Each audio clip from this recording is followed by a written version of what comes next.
ચાલો ગાઈઝ, તો સૌથી પહેલાં તો હરેક મિત્રોને જય હિન્દ. સ્ટોક માર્કેટની અંદર છે ને કેપેસિટી હંમેશા તમારી એક પ્રકારે જે તમારી લાયકાત હોય ને એ અનુસાર રાખજો. મોસ્ટ ઓફલી લોકોને છે ને આ વસ્તુ એકદમ નોર્મલ લાગે કે ભાઈ કેપેસિટી મતલબ એમાં હું શેર જેટલા મારે જોતા છે બરોબર એટલા મેં લઈ લીધા. પરંતુ આ વસ્તુ છે ને તમારી પાસે કેટલું ટેન્શન તમે લેવાને લાયક છો ને એ રીતે તમારે શેર પસંદ કરવાના હોય. કેમ કે સ્ટોક માર્કેટમાં બધી પ્રકારની કંપની છે. બહુ રિસ્કવાળી હોતે છે અને મીડિયમ રિસ્કવાળી હોતે છે. બહુ સારી કંપની હોતે છે અને બહુ ખરાબ હોતે કંપની છે. સ્ટોક માર્કેટમાં કોઈ પણ કંપનીનો શેર, ઘણી બધી પ્રકારની કંપની છે બરોબર. કોક કંપનીનો શેર 1 રૂપિયાથી 100 રૂપિયા જાય ને એટલો હોતે થઈ શકે એટલી તાકાતવાળા શેર છે. અને અમુક કંપનીના શેર તમને એટલું બધું કંઈ પોટેન્શિયલ નહીં આપે, પરંતુ તમારા પૈસા સેફ અને સિક્યોર રહેશે.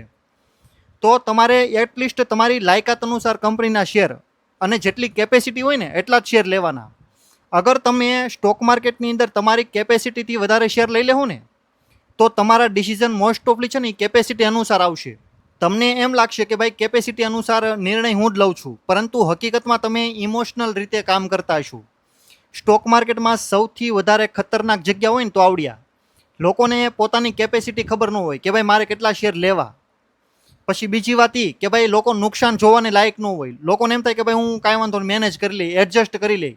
હકીકતમાં જ્યારે માણસને નજર સામે પોતાના પૈસા ડૂબતા દેખાય અથવા તો કંપનીનો શેર 20, 30, 50%, 70% ડાઉનમાં દેખાય ને ત્યારે એ માણસ એડજસ્ટ ન કરી શકે.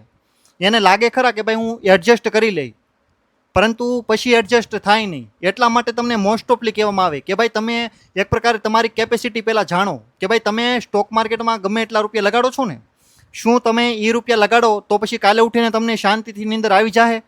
કેમ કે સ્ટોક માર્કેટમાં ગમે ત્યારે એવો દિવસ આવશે એક સમયે કે તમારા 70થી 80% રૂપિયા ડૂબેલા હશે. કોઈ પણ એ દિવસ આવી શકે, કાલે ઉઠીને પણ આવે અને 10 વર્ષ પછી પણ. એટલા માટે તમને મોસ્ટ ઓફલી એક વસ્તુ કહેવામાં આવે કે ભાઈ સ્ટોક માર્કેટમાં એટલા રૂપિયા લગાડો, જેટલા રૂપિયા ડૂબે ને તો પણ તમને કોઈ પણ પ્રકારનો પ્રોબ્લેમ ન આવે, તમારી લાઈફ એકદમ સ્ટેબલ રીતે ચાલતી રહી. મોસ્ટ ઓફલી લોકો આ જગ્યાએ ભૂલ ખાય, કાં લોન લઈ લે, કાં માથે કરે, કાં પછી વધારે વ્યાજે રૂપિયા લઈ લે. તો આ બધી વસ્તુ બિલકુલ ખોટી. સ્ટોક માર્કેટની અંદર તમે મહેનત કરેલા પૈસા, તમારી કોઈ પણ સેલેરી હોય, ઇન્કમ હોય, કોઈ પણ બચત હોય ને એ પૈસા લગાડો જો તમારી ઈચ્છા હોય તો. બાકી ઈચ્છા વિરુદ્ધ પણ જવાનું નથી. તમારે સ્ટોક માર્કેટમાં તમારી ઈચ્છા અનુસાર રિસ્ક લેવાનું છે. હું તમને કહું અને તમે રિસ્ક લ્યો ને એ રિસ્ક ન ચાલે. તમારી કેપેસિટી જે છે ને એ પ્રમાણે રિસ્ક લેવાનું. સ્ટોક માર્કેટમાં રિસ્ક લેવાની ક્ષમતા દરેક માણસની અલગ અલગ હોય. હરેક માણસનું એક પ્રકારે કેપેસિટી અલગ અલગ હોય. કોક માણસ લાખ રૂપિયાના શેર લઈને એને કાંઈ ટેન્શન ન આવે. ઘણા લોકો 1 કરોડનો લોસ લેવા માટે કાંઈ ટેન્શન ન હોય એને, એનું પેટનું પાણી ન ઓલે. ઘણા લોકો લાખ રૂપિયાનો લોસ લઈને તો પણ એને ચાલે, નોર્મલ, એના માટે કાંઈ એટલું બધું ખાસ ન કહેવાય.